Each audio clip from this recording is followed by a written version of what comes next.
नमस्कार, मैं हूँ ऋतु मिश्रा। आप देख रहे हैं हमारा खास प्रोग्राम नक्षत्र। आप सभी दर्शकों को महानवमी की हार्दिक शुभकामनाएं। आज के इस खास कार्यक्रम में हम आपको बताएंगे ऐसी खास पूजन विधि के बारे में जिससे देवी माँ भगवती दुर्गा आप पर अवश्य प्रसन्न हो जाएंगी।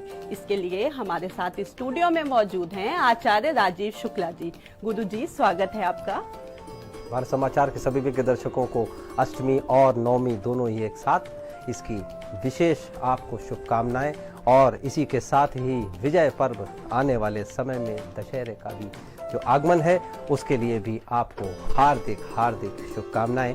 और इन्हीं के साथ ही आपको ग्रहों नक्षत्रों को अनुकूल करने के लिए माता रानी को किस प्रकार से प्रसन्न करना है, इसके बारे में आज हम करेंगे विशेष चर्चा।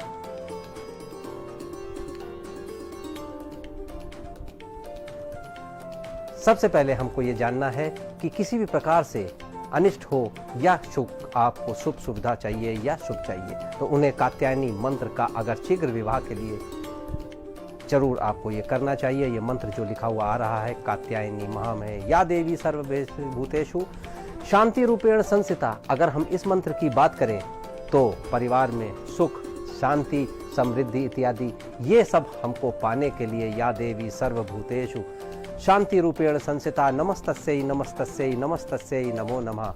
ये केवल और केवल मंत्र ही नहीं है, ये महामंत्र है। अगर विद्यार्थी ओम ऐं ह्रीं क्लीं महासरस्वती देव्यै नमः इस प्रकार के मंत्रों का जाप करते हैं, और ये जाप यथाशक्ति यथा सामर्थ्य भी किए जा सकते हैं, लेकिन इसकी एक संख्या होती है।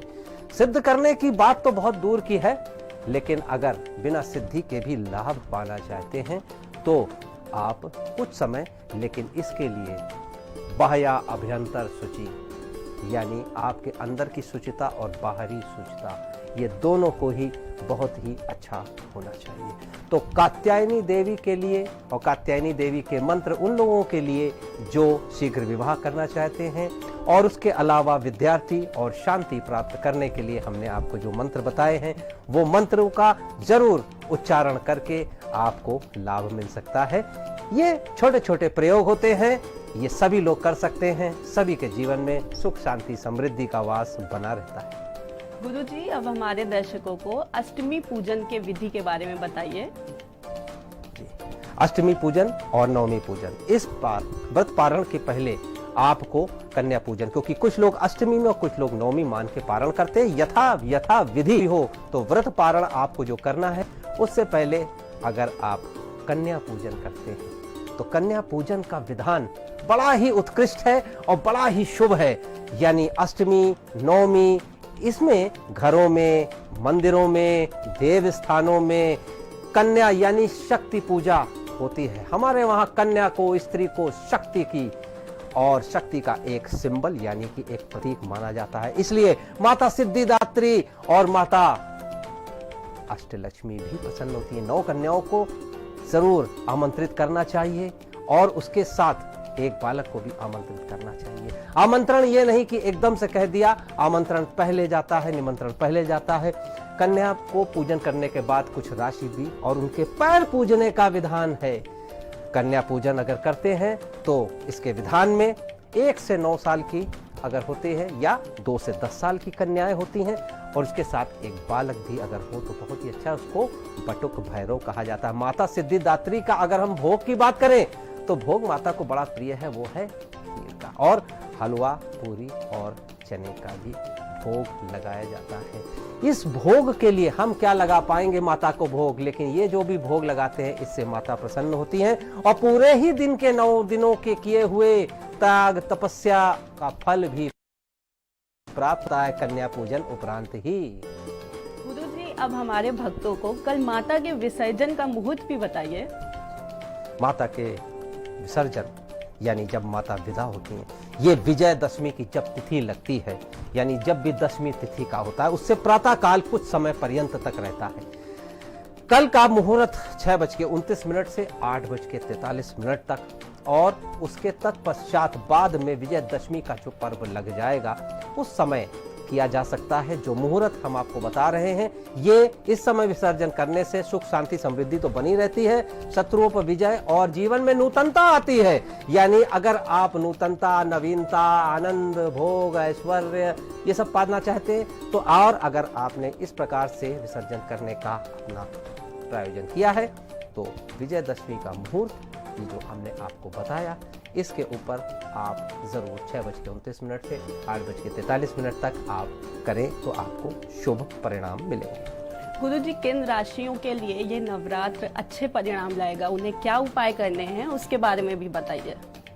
राशिवार अगर हम बात करें तो कन्या, तुला, धनु इन राशियों को इस बार बहुत ही ज्यादा अच्छा लाभ, लेकिन मेष, वृश्चिक, सिंह इन राशियों को तो बहुत ज्यादा लाभ होने की संभावना है। कर्क, वृश्चिक, मीन, वृषभ, कुंभ इनके लिए सामान्यता भी हो सकता है, लेकिन कन्या, तुला, धनु इन राशियों को तो काफी लाभ होने की संभावना है। मेष, वृषभ, सिंह यानी ये जो अग्नि तत्व की राशियां हैं, और इसके साथ कर्क, वृश्चिक, मीन, कुंभ इत्यादि ये राशियों को भी काफी अच्छा लाभ और कुछ राशियों के साथ सामान्य रहने वाला है।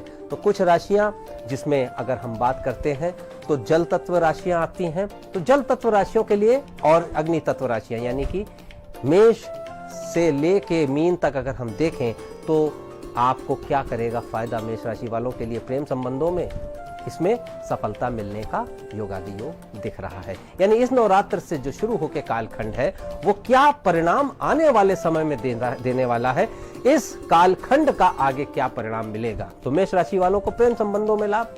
दूसरी राशि वृषभ राशि वाले नोट करें, रोगों से यदि कोई रहा हो रोग या किसी भी प्रकार से छोटी मोटी समस्या रही हो, उससे आपको मुक्ति मिलने जा रही है। यानी शरीर आपका स्वस्थ होने वाला है और आपके लिए अच्छा समय इस नवरात्र के बाद से शुरू होता जा रहा है।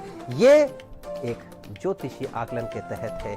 तीसरी राशि आती है मिथुन राशि। मिथुन राशि वालों के लिए जहां पे नौकरी और इसके साथ साथ संतान सुख, इसकी प्राप्ति और इसके साथ साथ आपकी पद प्रतिष्ठा और जीवन में नैतिकता का भी उदय होता हुआ देखा जा रहा है, और आपके पास धन भी आएगा लेकिन वो नैतिक साधनों की तरफ से ही आएगा। कर्क राशि वालों को कार्यों में जितने भी कार्य लिए हैं सफलता प्राप्त होगी। मान प्रतिष्ठा करने की जरूरत आपको नहीं पड़ेगी, यानी अपने आप अब आपको ये सब मिलेगा। इसके साथ साथ अगर आप और शुभत्वता चाहते हैं तो दुर्गा चालीसा का पाठ करना कर्क राशि वालों के लिए बहुत ही नितांत आवश्यक रहेगा। सिंह राशि वालों के लिए तो ये इस समय जो भी जातक हैं किसी भी कार्य में उनको अपने भाई का सहयोग मिलेगा। भाई के अलावा भी भ्रातृतुल्य लोग यानी कि जो भी आपके मित्र, बंधु बांधव, इष्ट मित्र इत्यादि हैं, उनके सहयोग से बड़े बड़े काम आपके जरूर होंगे। और इसी के साथ ही विशेष रूप से आपके लिए महत्वाकांक्षाएं बढ़ेंगी, संतान से संबंधित अच्छी बातें आपको पता चलेंगी। स्थायी संपत्ति से लाभ होने की संभावना अगर हम बात करें तो कन्या राशि वालों के लिए इस नवरात्र से शुरू होने वाला है, लेकिन कन्याओं को जरूर धन की वृद्धि के लिए कन्याओं को जरूर आपको पूजन करके या उनके लिए जरूर फल इत्यादि अवश्य दान करना आपके लिए ठीक रहेगा। तुला राशि वालों की बात करें तो तुला राशि वालों के लिए जातकों को योजनाएं आपको बनेंगी, नई योजनाएं बनेंगी। इस समय आपको क्या करना चाहिए, तुला राशि वालों को बड़ी और दूरगामी योजनाएं बनानी चाहिए। माँ दुर्गा को लाल रंग के फूल आपको जरूर समर्पित अर्पित करते रहना चाहिए। वृश्चिक राशि वालों को जरूर आय में कुछ कमी आ सकती है, लेकिन माता रानी को शहद का भोग लगातार अगर करें लगाएंगे, यानी कि अगर आप भोग लगाएंगे या चढ़ाएंगे तो आपको निश्चित रूप से सफलता वृश्चिक राशि वालों को मिलेगी। धनु राशि वालों के लिए, जातकों के लिए आय में, कोष में, घर परिवार में वृद्धि की बहुत अच्छी संभावनाएं हैं।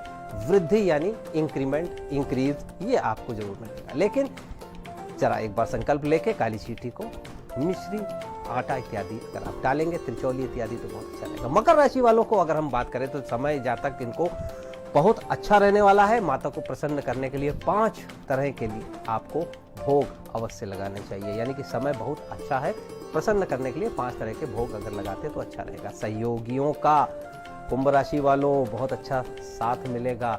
आपको माँ के नामों का जाप करना चाहिए। माता दुर्गा के नाम हैं बहुत सारे। कुंभ राशि वालों को माँ के नामों का जाप अवश्य करना चाहिए। अब हम बात करते हैं मीन राशि वालों के।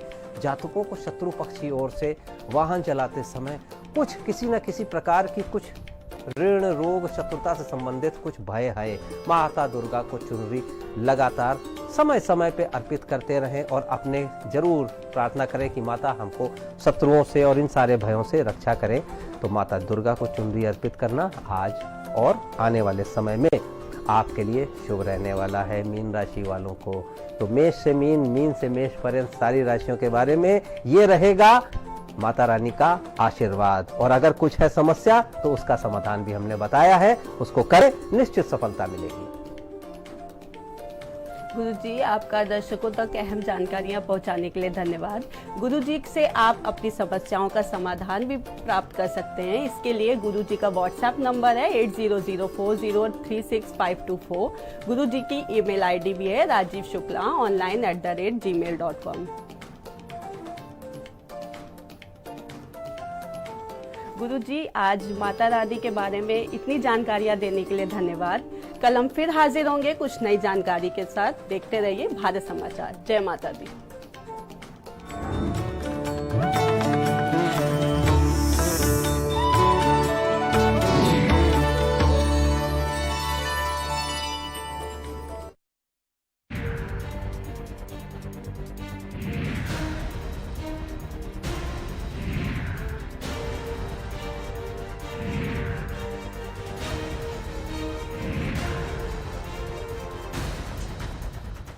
एक्सरसाइज से भी जरूरी क्या है जानते हो? क्या? सेहतमंद खाना। मैं सिर्फ राघव भोग आटे की रोटी खाता हूँ। और क्या चटपटा है राजेश मसाला, ट्राई करिए। टेस्ट मस्त, जबरदस्त। राजेश राघव भोग चक्की आटा फ्रॉम मेकर्स ऑफ राजेश मसाले। खाना इन अ पैकेट, सेफ्टी का जैकेट। खाना इन अ पैकेट। आज इंडिया अपना सारा खाना साफ पैकेट्स में खरीदता है, लेकिन दूध अब भी खुला। खुले दूध में मिलावट, धूल मिट्टी के साथ बीमार पड़ने का भी चांस होता है। इसीलिए क्वालिटी टेस्टेड, साफ, सुरक्षित पैकेट वाला